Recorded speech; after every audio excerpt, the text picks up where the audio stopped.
Alors le métier de demain, justement, c'est être capable d'allier les deux, c'est-à-dire la technologie et l'accompagnement. Il faut être équipé, savoir que certains outils existent, les avoir à disposition pour capter justement de nouveaux clients, des vendeurs comme des acquéreurs, et puis sans cesse toujours mieux les accompagner, les écouter, les suivre dans leur recherche, puisque l'acte d'achat ou de vente est tellement important qu'il faut pouvoir allier les deux.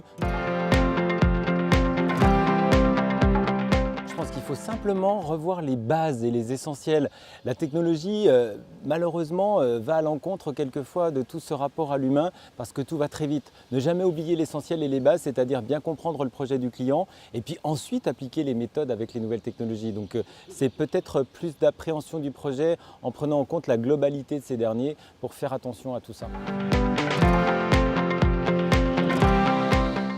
D'être ultra présent aujourd'hui quand on est agent immobilier, c'est de parfaitement maîtriser la donnée, de bien connaître son secteur et d'être reconnu comme le référent logement pour que dès qu'un projet autour de soi immerge, on puisse être les premiers informés pour toujours être devant les autres et donner à notre acheteur la sensation qu'il a affaire à un vrai coach pour l'aider à réaliser son futur projet. Les besoins aujourd'hui sont changeants. L'acheteur comme le vendeur fonctionne sur un phénomène qu'on appelle l'immédiateté, c'est-à-dire qu'on veut tout et tout de suite. Donc le rapport à l'image est très important.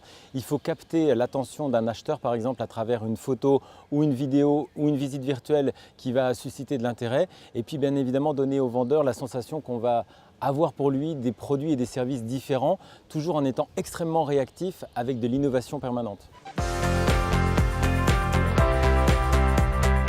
La FNAIM, depuis des décennies maintenant, est présente et elle a toujours su s'adapter aux évolutions du marché.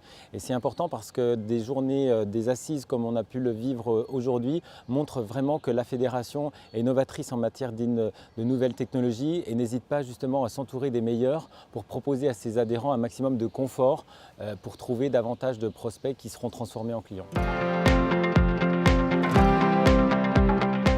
Alors ce qui est bien en matière de formation, c'est que comme tout le reste, évidemment, ça évolue très vite. Nos nouveaux acteurs du logement, comme j'aime à les appeler, qui sortent de l'école, qui ont entre 20 et 25 ans, sont une génération issue justement de la nouvelle technologie avec le rapport à l'image qui est très très fort.